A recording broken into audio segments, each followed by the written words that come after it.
What's up, y'all? Just doing some more reaction video, you know what I'm saying? Let's get to it.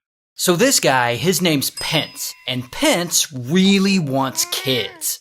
No, like bro really wants kids. Like a lot of kids. Like a lot of kids. Which means he's gonna have to do a ton of smashing. Luckily for him, he has a wife. This woman, Michelle. And Michelle also wants a bunch of kids, and so they smash, or however kids are made these days, and 9 months later, they have a kid. And then they have another one, and then another one, and then another one.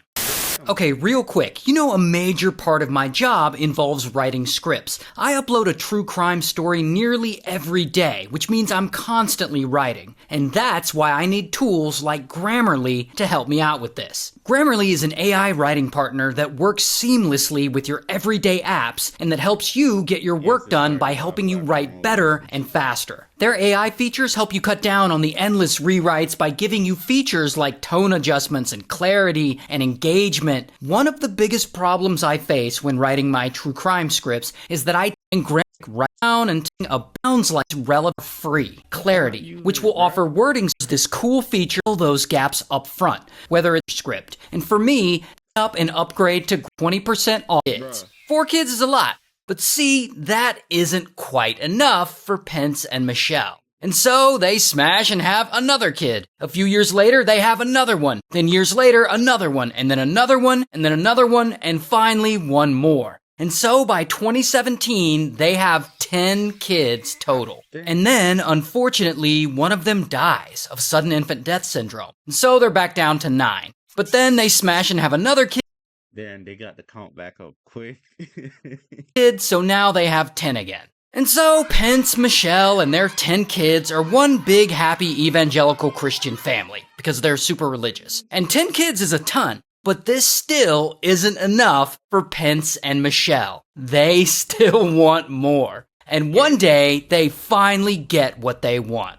Cause they're out in their RV on a family road trip, and Michelle gets on the internet, and she checks a message board for parents who homeschool their kids, and she sees a post. And the post says that this other woman and her husband are working on some marital issues, and they're looking for someone to temporarily take care of their 6 kids. And Michelle is like, I want to take care of their 6 kids, we already got 10, but let's add 6 more. And so Michelle writes this couple back, and this couple is Mr. and Mrs. Cordero. And so Michelle connects with Mr. and Mrs. Cordero, and they agree to meet up. So the Pence family drives their RV all the way up to Massachusetts to meet up with these people.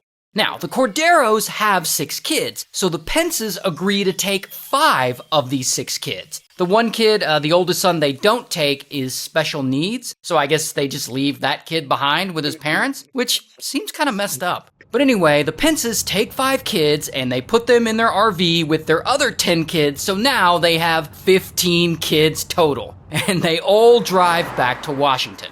Now, back at home, the Pences are somewhat strict. They homeschool all these kids, they make them study the Bible, their house is always spotless because I guess they're making the kids clean up the place all the time. But whatever, the 5 Cordero kids seem happy there. Meanwhile, back in Massachusetts, the Corderos gave up 5 of their kids, I guess because they couldn't take care of them. However, they still want contact with them. So the Pences agree to let the Corderos have some contact with their 5 kids, and they're even allowed to come visit them a couple of times a year. And about a year goes by, and I guess this arrangement is still going. Which, by the way, the house they live in is only 1,900 square feet. Which typically a 1,900 square feet house is maybe 3 or 4 bedrooms, which is great, but they got 15 kids. So you've got 15 kids and 2 adults living in, at most, 4 bedrooms. And so therefore, at some point, they decide, we could really use a bigger place.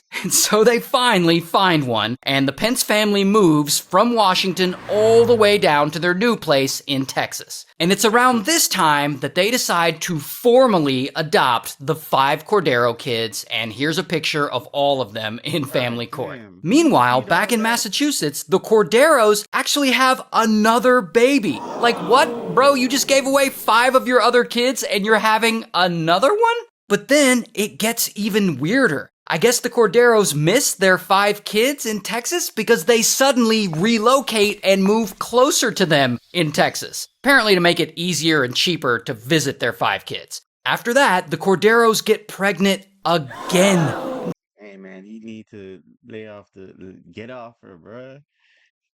God damn. So they gave away their 5 kids, and then they had 2 more of their own. Make it make sense. Now, at some point during all this, shit starts to get a little crazy because a rift starts to grow between the Pence family and the Cordero family. And the Pences don't really like the way the Corderos gave their kids away and then had 2 more. And so the Pences are like, F these people. And they take their 15 kids and they move again. This time from Texas all the way up to Utah. And they make sure to not tell the Corderos where they're moving to.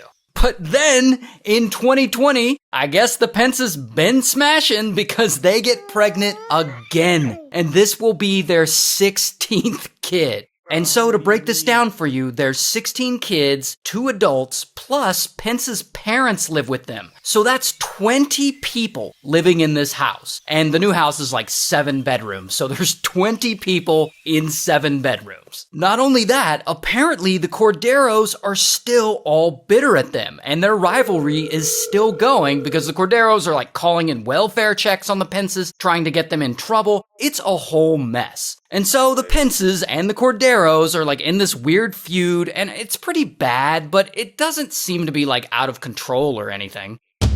Until one day in 2021, Pence finally just snaps. And he starts thinking that the 5 Cordero kids they adopted would be better off if they never see their biological parents again. And he decides to make that happen. And so he goes and he gets on the dark web and he starts looking for ways to hire a hitman. And eventually he lands on a website that's offering just that. A few weeks later, after doing a bunch of due diligence, he finally makes his request. He's like, I need someone to unalive Mr. and Mrs. Cordero and make it look like a burglary gone wrong if you could. And then he gives them their address and he attaches their photos and a $16,000 Bitcoin payment and he hits submit. But then he's like, holy shit, and he immediately panics and cancels it. The next day, I guess he changes his mind yet again and he resubmits his order. Also, apparently, he has the audacity to ask the Hitman website if he can get a discount on these murders, since both the victims live in the same house. Bro is really trying to get a buy one murder, get one free. But anyway, after submitting, Pence waits.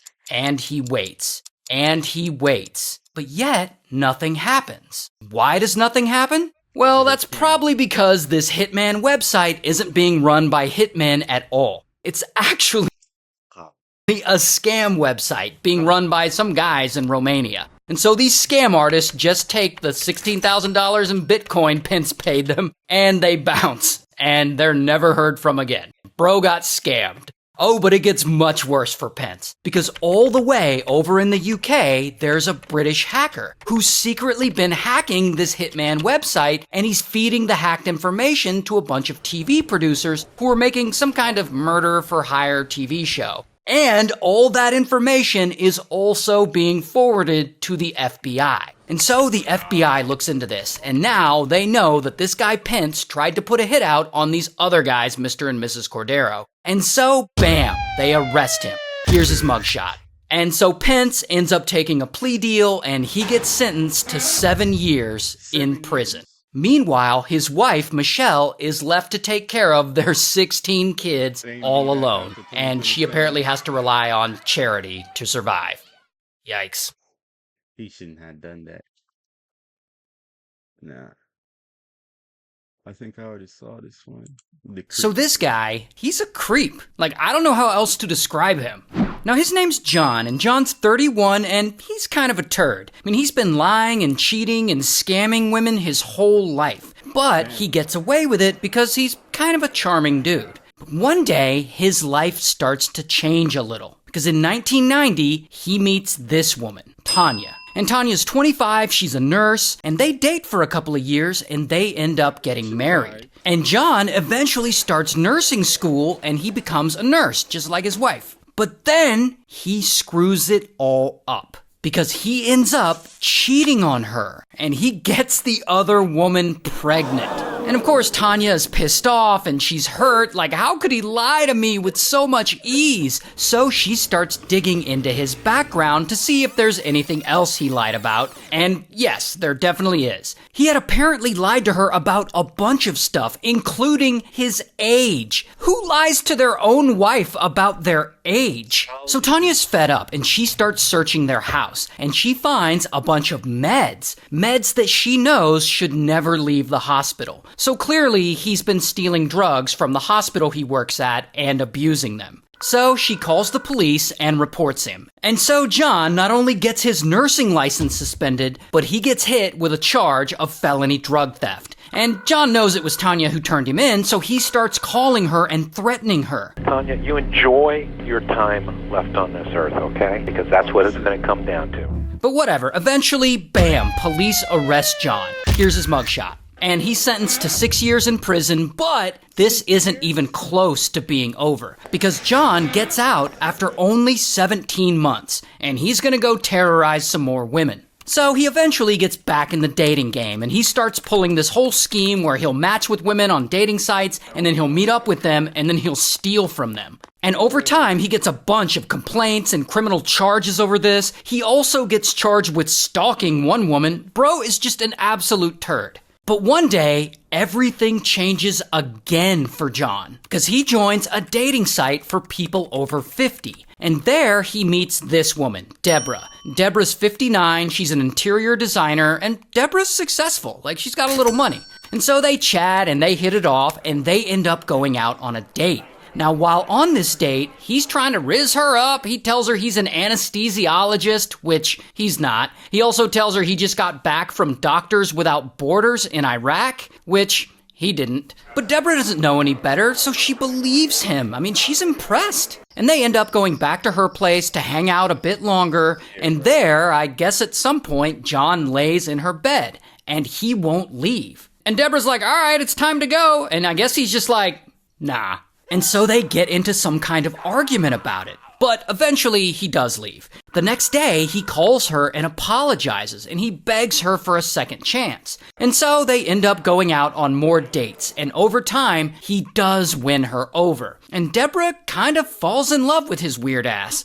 Here's the thing about that though. Despite how much Deborah is into him, people around her really aren't. I mean, they know a creep when they see one. Particularly her adult daughter, Jacqueline. And Jacqueline thinks he's weird and he's a loser, and not only that, she's pretty vocal about it. Now, Deborah's other adult daughter, Tara, she also thinks something's off about John. And they think this because there is something off about John. Like, remember he said he's an anesthesiologist? Yet, he doesn't even have his own car. Like, what kind of anesthesiologist can't afford his own car? He also chills and plays video games all the time, despite having an important medical career. He also only ever wears scrubs. Like everywhere. Like even to formal events, he'll show up in some dirty-ass scrubs. I guess he really wants everyone to believe he's a doctor. But the thing that bothers Jacqueline the most is that he constantly has dirty, disgusting fingernails, which doctors are usually known for keeping their hands clean. Oh, but not this guy. Not only that, they don't know it yet, but being an anesthesiologist is not the only thing he lies about. He lies about having a job, like, altogether. Bro is just unemployed. Like he leaves the house for work every day as if he's going to his job, but he doesn't actually have a job, so where the f*** does he go?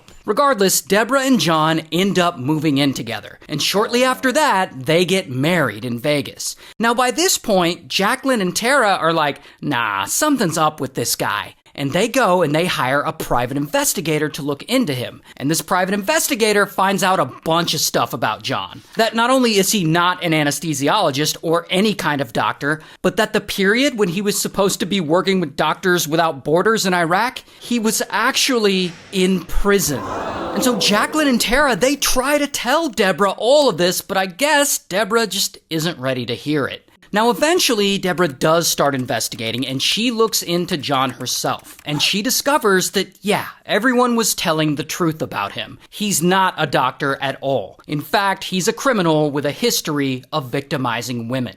And so one day, while John is in the hospital getting back surgery, she low-key moves out of their house. And while he's still recovering at the hospital, she lets him know, "I've moved out." And he, of course, gets super pissed. And over the next few months, he calls her and he sends her messages, just bullshitting and trying to explain away all the stuff she found out about him that he was lying about. And he, of course, tells her that she's the love of his life and just all these things. And eventually, unfortunately, it works. And she decides to give him another chance. And they move into a new apartment together and they try and make it work out again. Until... Here's the thing about John. John is very controlling, and he doesn't want Deborah to really contact her daughters anymore, because, they don't like him. And one day in 2016, he catches her sneaking out to meet up with her daughter Jacqueline. And he gets mad and he catches her sneaking out to meet up with her daughter Jacqueline. And he gets mad and blows the up at her. And he threatens to throw Jacqueline into the ocean if Deborah tries to meet with her again. And so finally, Deborah's like, nah, this is not gonna work out for me. And she leaves him for good. And of course, John, he doesn't respond well to this at all. And over the next few months, he starts going crazy. Crazier than he's ever gone. He starts sending her Crazier than he's ever gone. He starts sending her threatening messages. He files for divorce and demands half her income and ownership of her business. He starts stalking her. He steals her Jaguar and sets it on fire. He gets spicy photos of her and emails them to her family. Just all kinds of insane stuff. And at this point, Deborah's getting really scared. He'll try and hurt her. So she goes and she files a restraining order against him. But because he now lives in a different state and hasn't actually tried to harm her before, the restraining order gets denied. And that is very unfortunate because this is when he really gets out of control.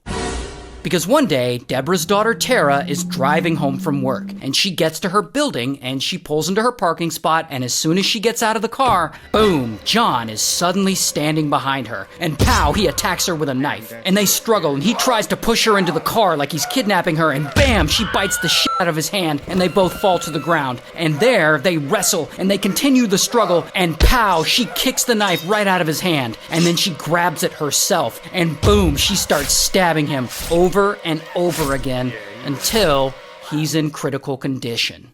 And 4 days later, in the hospital, he dies. And Tanya's case is ultimately determined by police to be self-defense, which, yeah, it was. It was. He came and attacked her with a knife, bro. You gonna die.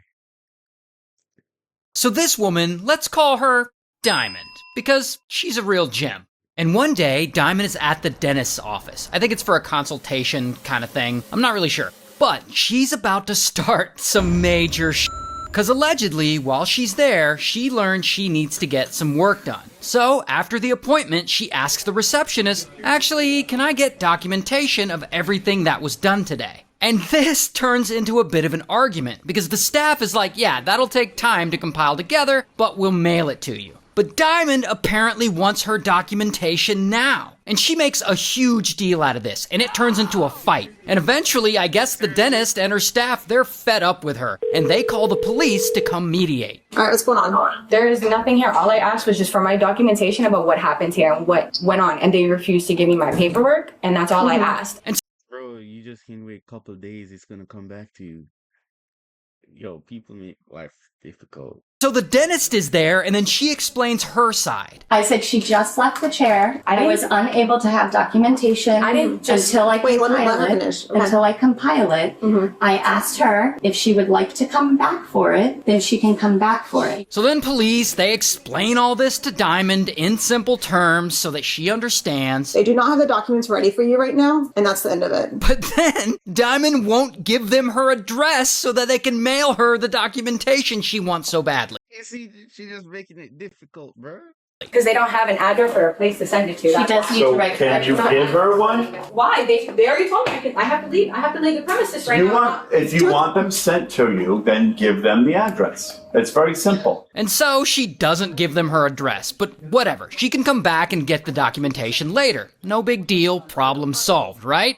No. because Diamond isn't gonna let this go. She wants to argue with police and make things difficult for everyone. Just sit down and we'll get you your documents here in a minute. Okay, I'll go for another walk again and leave. Okay, no, don't go for a walk. Just stay here. I don't need you walking around everywhere. I need to find where you're at so we can just give you the documents. I'm sure it'll be just another minute. Back when the Something's wrong with her. She's mentally ill, bro. Something wrong with her. documents are done and I can go for a walk until then. I don't understand why it's a problem for me to just step outside and go for a walk. Okay, can you just step outside and just wait there? Because once they get the documents, we can just hand it to you. I can't be here all day while you're going on You a walk. don't have to be here all day. I can come back in a few minutes when the paperwork is done. I don't understand why that's a problem. Okay. Can you just stay here for 1 minute and then we'll get you your documents, okay? I don't understand why. Okay, you're making a bigger issue than it needs to be. I'm not trying to make an issue. I'm not trying to make a problem. Why can't I go for a walk until this is done? So finally, Dentist agrees to stop everything and compile the documentation and print it out and give it to her right there so that she'll be done with this unnecessary conflict. Then this drama will be over. But Diamond keeps arguing with the officer about whether or not she's going to leave. Like she wants to leave and the officer's like, but don't you want your documentation? But Diamond just wants to be difficult. Like whatever is going to make the situation harder for everyone, that's what Diamond wants to do. So eventually officers had enough and she's like, please just come sit down. And telling Diamond to sit down really pisses her off. I'm not a dog. I'm not sitting down like I'm a dog. I'm not a dog. Stay right there. You're not moving anywhere. You're waiting for your documents. Unless you want to leave, then you're going to be trespassed and you'll be arrested at your return. I want my paperwork. Come sit down. You're not blocking the I'm not a doorway. dog. Get off the phone. No, I'm calling my mom. Get off the phone. You can't tell me I can't call my mom. All right, she's trespassed. They're getting her documents right now. I'm waiting. She wants to be argumentative with me. I told her to sit down. She wants to call her mom and stay in the doorway. They're refusing Go wait to outside. give me my issue. They refuse to All right, give me my let's go outside. No, I'm not Let's go doing outside. anything. They You told me go to to jail. wait 2 minutes Hey. for my paperwork. I'm waiting for my paperwork. I'm opening the doors open, wide open. Go outside and go to jail. Now remember, like 3 minutes ago, Diamond wanted to leave to go on a walk. But now she refuses to leave. And this is where things start to get bad. All right, that's why it. am I getting arrested? For what? Why am I getting Get up and go arrested? outside.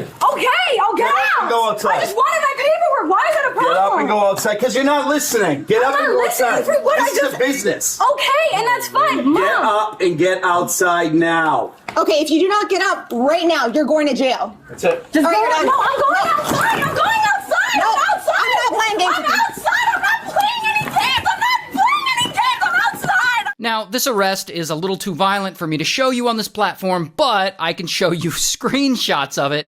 Here's one, and here's another, and here's another. And then they perp walk her to the police car, and she fights them the whole way. We're gonna bring all your stuff now. Knock it off. Hey, I need my ID. I need my wallet. No, I need my ID. I need my wallet. You're gonna get everything. Calm down. No, I need my ID. I need my wallet. It's all over. You'll get everything. Calm down. Oh, This is ridiculous. I just wanted my documentation. Then you would have got it. You listen. I did. Let's go. Stand up and get in the I car. know. I'm not getting arrested for this. Yes, you are. Get in the car. Why am I getting arrested? Because now you get arrested for refusing to move. And of course, she still doesn't understand what she did wrong. I just wanted my paperwork. Why? Why is that such a problem? Can I please just get my papers and leave? Why? I just wanted to go with my mom. Why? Now, here's the funny thing. If she had just waited 5 more minutes, all of this could have been avoided. Because at that moment, the dentist finally comes out and she has her paperwork. This is her paperwork. I never want to see the lady again. I don't Perfect. know what I need to do for that trespassing or whatever. I've never in my life seen something that crazy, but I guess that's normal for you guys. Meanwhile, back in the car, Diamond still doesn't comprehend what's happening. Hello? What? Am I being arrested? Yes. For what? For trespassing after I told you how to leave. So, not surprisingly at all, Diamond has apparently been through this before. Please. I don't want to get arrested. I don't want to go back to jail. I don't want to go back. I don't want to go back to jail. Please don't make me go back to jail. I don't want to go. I don't want to go. Please. Please, please. Wait, where's my backpack?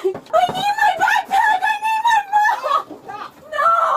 But unfortunately for her, her crying and screaming isn't persuading anyone. What do you mean, Mom? Mom! Mom, please! Please, Mom! Mom! Mom! No! No! No! Mom! No! No! Mom!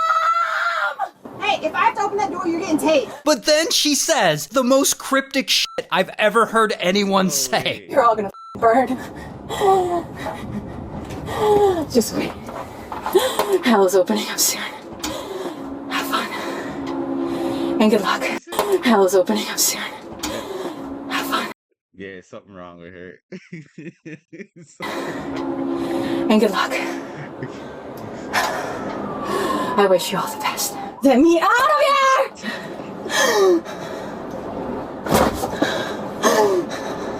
Satina, you Satan! You demon!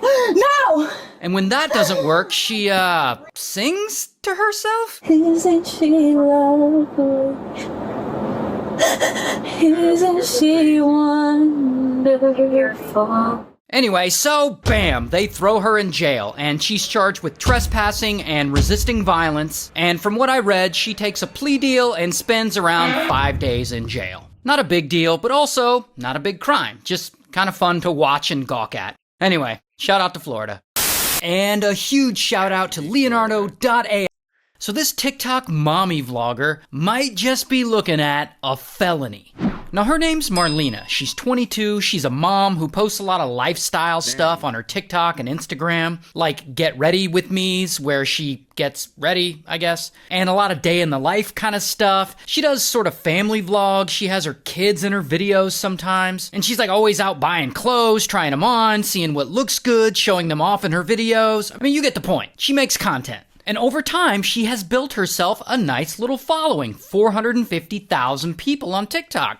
Not bad. And to her credit, girl is working hard, posting videos almost every day. But one day, it all goes wrong when she decides she's gonna film a video of herself shopping at Target. And so she starts by filming herself getting ready, putting on perfume, then she heads over to Target. And there she films herself going in and picking out a bunch of items to buy. But then she goes to the self-checkout and instead of scanning the items she actually has in her cart, she allegedly scans the barcode for a much cheaper item and then pays that lower price. Which isn't a war crime, but it is shoplifting. So using this method, she ends up finessing about $500 worth of shit, allegedly. Then she films herself loading it all into the car, and she leaves and goes home, edits all the footage, and she posts it. Now, she obviously doesn't post footage of her stealing or doing the barcode scam or whatever you want to call it. What she posts makes it look like a normal trip to Target. But whatever, she gets away with it. No one at the store seemed to notice or say anything. But about 3 weeks later, she goes back to the same Target. But this time, Bro, if she's doing that, why don't you just move around to different Target? I'm just saying.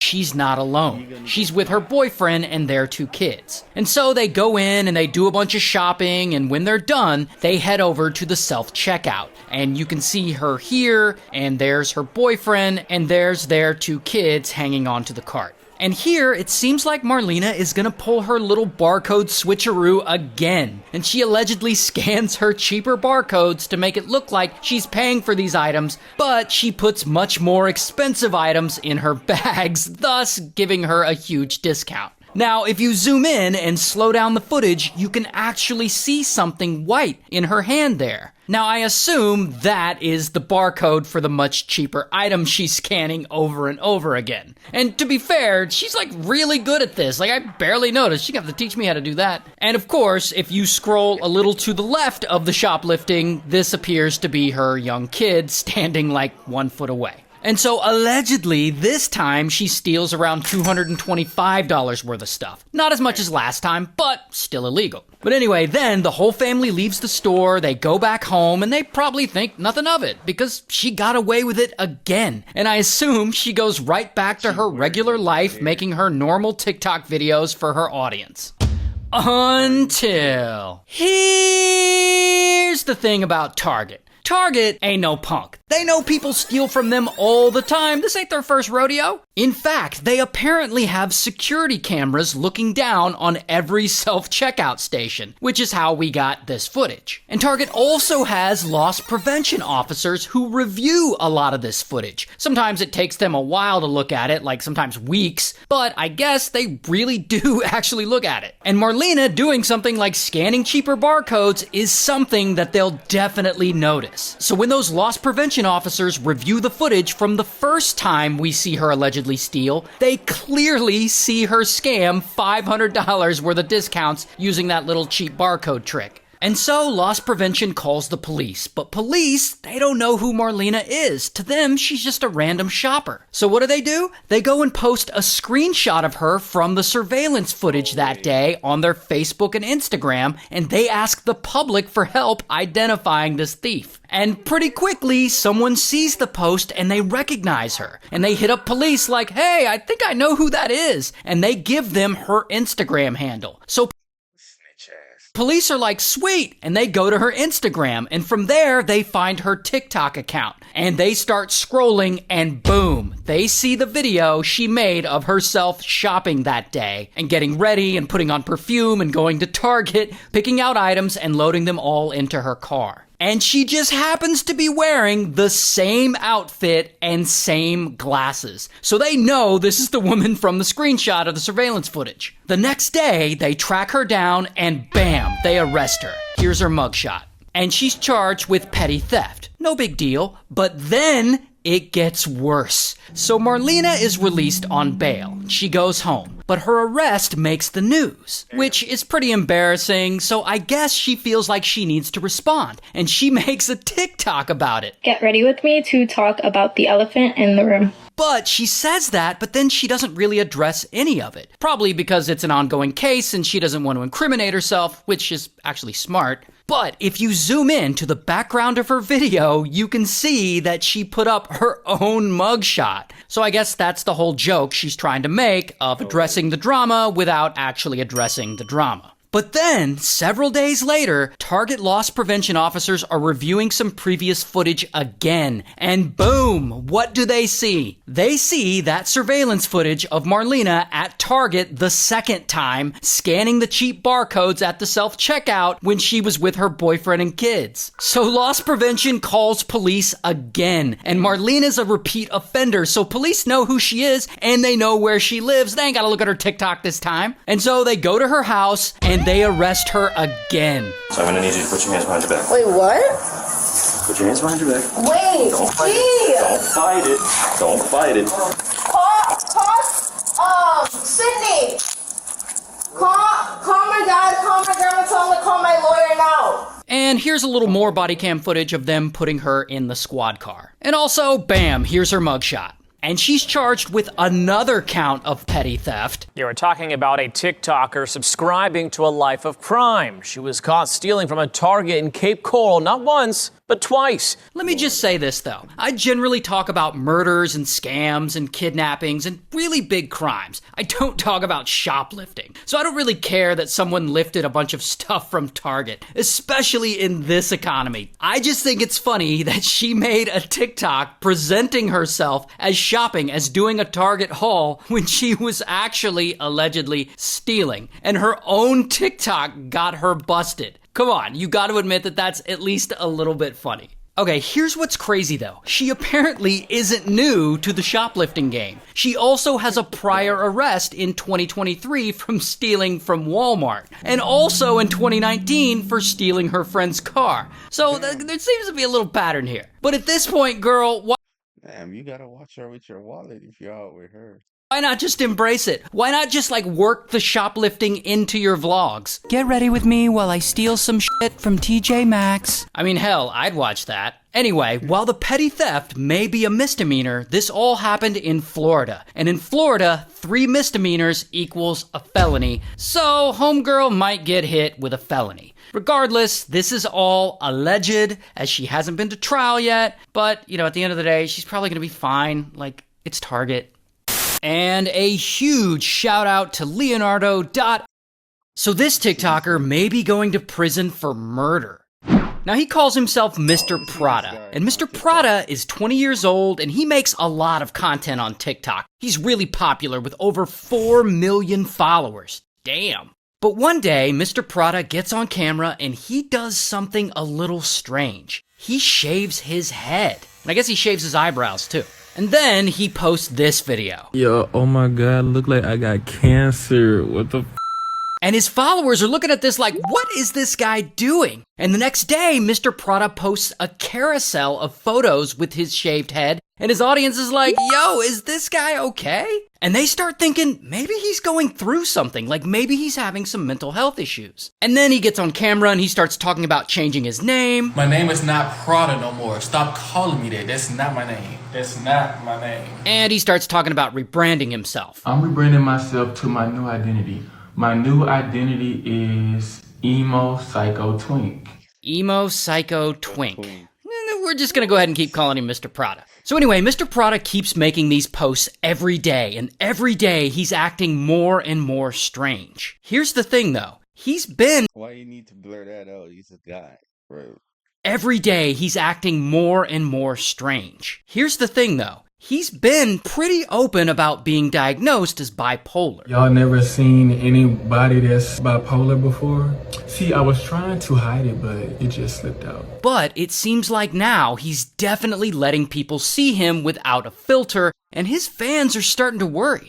But then, at some point around this time, the worst thing happens to him. He goes through a really bad breakup, and he seems pretty devastated. I don't wanna be with you. But we'll get back to him, because real quick, I want to introduce this guy. He calls himself Dr. Nick. And Dr. Nick is 69 years old, and he used to be a Catholic priest, but now he's a therapist. He works a lot with LGBTQ youths, and apparently people love him. I'm Dr. Nick Abraham, and here's my new book, I'm Limping Very Well, Thank You. And one day, somehow, I don't know how, Dr. Nick and Mr. Prada meet. And no one knows what their relationship is. Maybe they're friends, maybe he's counseling him, maybe something else romantic is going on as they're both openly gay. We don't actually have that information right now. But at one point, Dr. Nick goes over to Mr. Prada's apartment to meet up with him for something. And no one knows exactly what happens when they meet. Maybe they're talking, maybe they're smashing, but allegedly something happens that makes Mr. Prada snap. And suddenly, pow, he hits Dr. Nick over the head with some blunt object. And pow, he keeps hitting him over and over, again and again, as hard as he can, until Dr. Nick stops moving because he's unalived. And as if that isn't messed up enough, around that same time, Mr. Prada posts this video on TikTok of himself dancing. And right now, no one is sure if he posted it before or after Dr. Nick's murder. But anyway, then Mr. Prada rolls Dr. Nick up in a tarp and he drags the body out of his apartment building and he loads him into, not his own car, but into Dr. Nick's car. And he steals the car and he drives along the highway and he dumps the body on the side of the road near a ditch, allegedly. Then he drives back home to his apartment to clean up the mess he made. The next day, someone is driving by and they spot the tarp on the side of the road and they're like, hey, that looks suspicious. So they call police. So police come out and they investigate and they find Dr. Nick's body in the tarp. And when they see the state his body is in, they know this was a murder. And they know this is Dr. Nick, so they start looking for Dr. Nick's car, because his car is missing.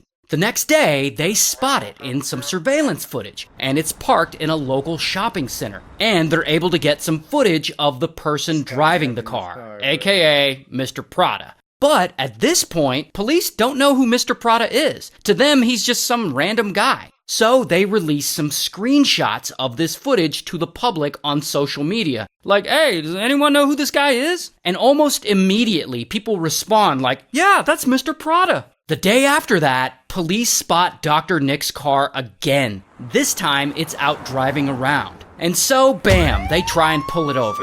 Now, Mr. Prada is, of course, in this car driving, and he sees the red and blue lights in his rear view, and he's like, oh, and I guess he doesn't want to go to prison, so instead of stopping, he suddenly throws it in reverse, and pow, he hits the police car. Although I'm not sure he hit the car very hard. But then, skirt, he speeds away and kaboom, he crashes the car. And then he jumps out and he ditches the car and he runs away. And someone actually got a little footage of him running away. You can see it here. And here's a picture of Dr. Nick's car, and you can see it. It's all banged up. Now, Mr. Prada gets away, but police, they've now identified him. So they know who he is. So they go and get a warrant, and they search his apartment. And I guess he did a horrible job. Who he is. So they go and get a warrant, and they search his apartment. And I guess he did a horrible job cleaning up after himself because they find a ton of blood and some possible murder weapons. And of course, the DNA there is a match for Dr. Nick's DNA. Then they check local security footage from a few days before, and they see Dr. Nick walking up to Mr. Prada's apartment door wearing the same clothes he was found in.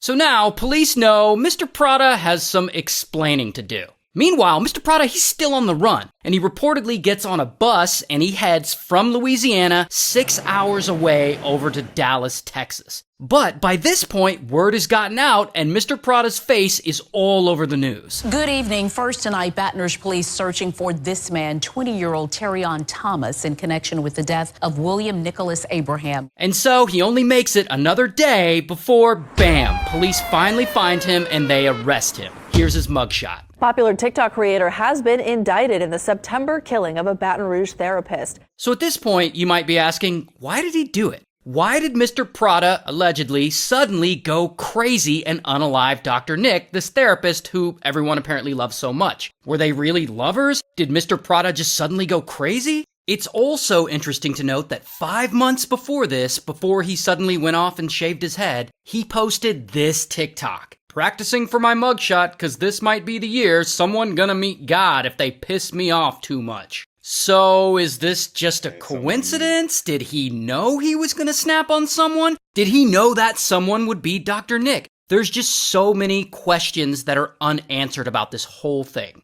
Well, this looks like a job for the internet, because the internet starts digging into this story, and some people find that all the way back in 2015, Dr. Nick was accused of inappropriately touching a young boy, one of his patients, and it made the news. And he was actually arrested for it. Here's his mugshot. Now, the charges against him were dropped due to lack of evidence, so nothing ever came of it, but the internet is speculating that perhaps Dr. Nick tried to touch Mr. Prada inappropriately, and that is what has led to the murder. I'm not saying that's true at all. I'm saying that's one of the leading theories people online have come up with. Regardless, that's all speculation, and all of this is alleged, as Mr. Prada hasn't actually been to trial yet, and we won't know what really happened until that trial happens. And thank you to Leonardo.ai for sponsoring this video. If you want to make badass art for your videos like this, or like this, or like this, then sign up for Leonardo.ai.